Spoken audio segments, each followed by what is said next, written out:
tiempo el Señor vendrá. No lo sabemos, por eso la Biblia dice, no fallará en venir, pero si tardara, ¿qué dice la Biblia? Espéralo. ¿Y cómo podemos esperar al Señor? Haciendo estas tres cosas: estudiando la palabra de Dios, orando constantemente y predicando ¿qué cosa?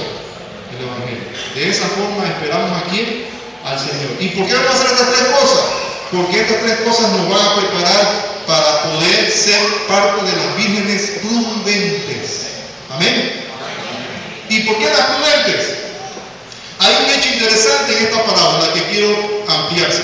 La primera cosa que debemos de analizar es que, primero, las que duermen, o todas que duermen, son las insensatas como qué, como las prudentes, ¿cierto? Todas esperaban ¿qué cosa? La venida del Señor. Es como hoy, todos ustedes esperan la venida del Señor. Pero supóngase que en este momento el Señor nos llama a todos ¿a qué cosa? Al descanso, como pasó con las 10 vírgenes. ¿Descansaron? Y de repente cuando el Señor viene nos resucita a todos. Pero ¿qué resulta? Usted va a encontrar ahora un problema serio en este mismo lugar donde resucitamos. Y resulta ser que cuando usted ve por las calles va a ver a un Jesús, óigase bien, vestido igual como se vestían, con huecos en sus manos, pero alrededor de él tenía una gran multitud incontable, y donde él pasaba, que usted lo veía, sanaba y curaba ¿qué cosa? Enfermos. Pero luego usted mira hacia arriba y descubre que allá arriba hay una luz que comienza a brillar constantemente y de repente comienza a ser más grande y de repente es Jesús que está en las nubes. Y ahora usted dice, ¿en cuál de estos dos voy a creer yo? ¿Cómo lo veo?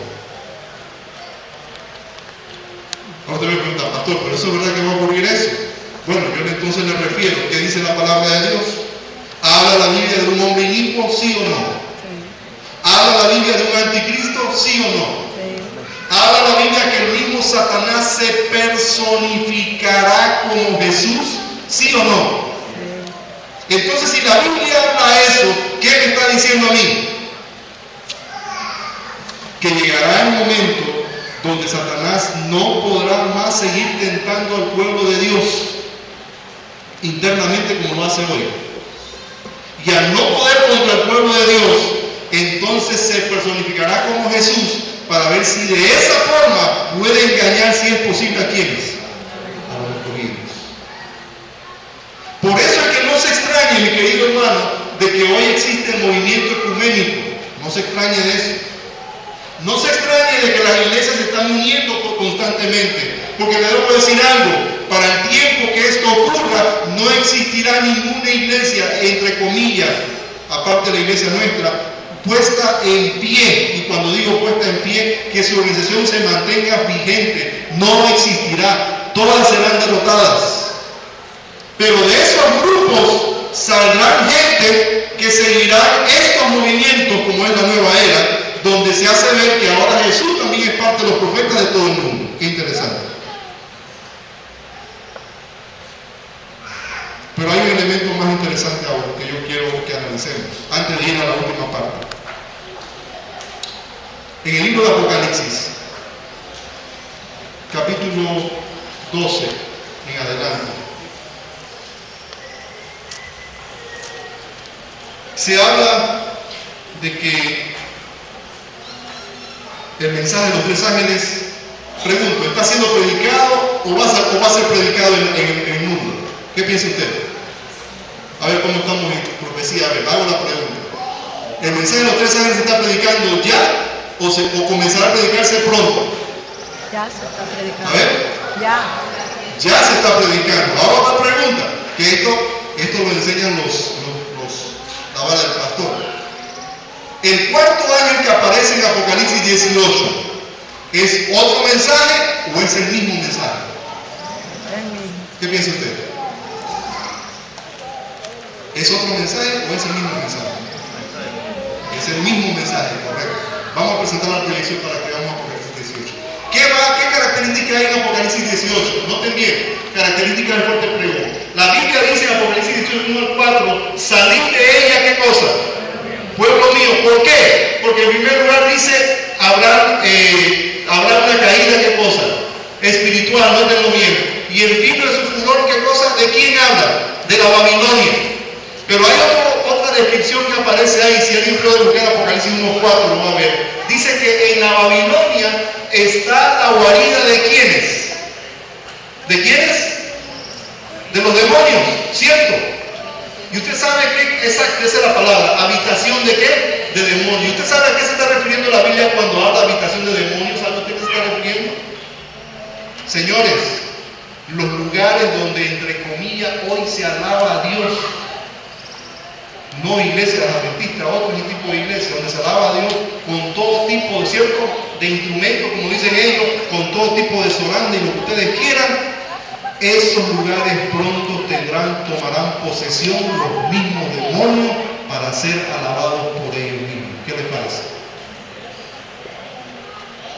¿Saben ustedes que hay muchas religiones, entre comillas, que hacen cultos secretos, supuestamente para recibir el Espíritu Santo, la glosolalia, entre comillas, y no es más otra cosa que culto a demonios, entre comillas? ¿Sabían ustedes eso?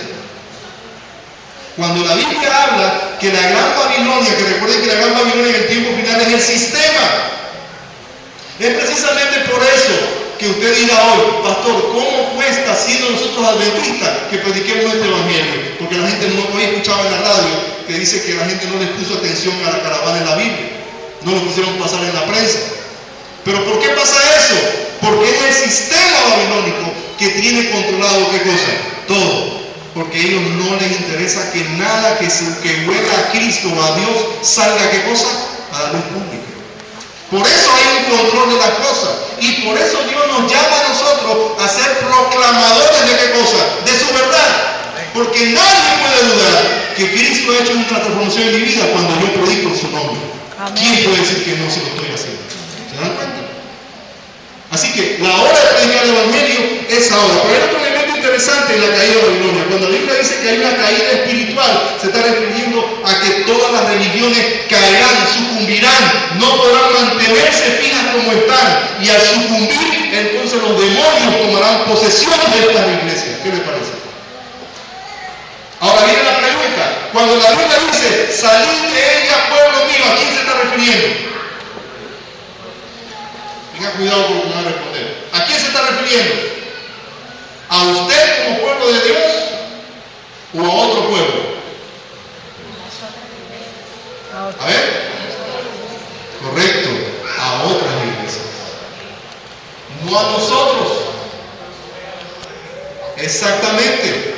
Porque la Biblia dice, tengo otras ovejas que no son de qué? De este redil. Y a esto, ¿qué cosa? Hay qué cosa? Que llamar. Entonces, si Dios está diciendo salir de ella a un pueblo que está cautivo en el mundo espiritual, se refiere a que este mundo espiritual cae. Y cuando cae, Dios dice salir de ella, pueblo mío. Ahora, ya ustedes tienen la herramienta. Ahora la pregunta es, entonces, ¿quiénes son los del cuarto año? A ver, ¿quiénes son los del cuarto año? Capítulo Apocalipsis 18. Es el cuarto ángel que sirve de apoyo a los tres ángeles. ¿Quiénes son esos? Díganme, lo quiero escuchar, no sé más cerca de ustedes. Díganme quién es. A ver, ¿quiénes son? No, la iglesia papá. ¿Quiénes son? Nosotros, correcto. Nosotros somos los llamados a formar parte de qué? Del cuarto ángel. ¿Y por qué? Porque precisamente Dios lo que necesita es un pueblo que esté preparado para cuando esto ocurra pueda salir a toda pulmón a decir Dios es nuestro Dios y a Él adoramos, solo a Él. Y el mundo pueda conocer al Dios verdadero a través de nuestra vida, de nuestro testimonio y de lo que hacemos para honra y gloria de su nombre. Ahora les pregunto yo, ¿hay razón para que usted y yo tengamos una misión en esta tierra? Sí la hay. Pero vuelve la pregunta, pastor, ¿y si el Señor no viene en nuestro tiempo, qué va a suceder? No se preocupe. Yo me hacía esa pregunta. Cuando yo estaba joven y estando en la iglesia, yo le decía a mis compañeros, ¿qué hacemos si el Señor viene hoy? Algunos decían, bueno, nos casamos, en ese tiempo éramos jovencitos.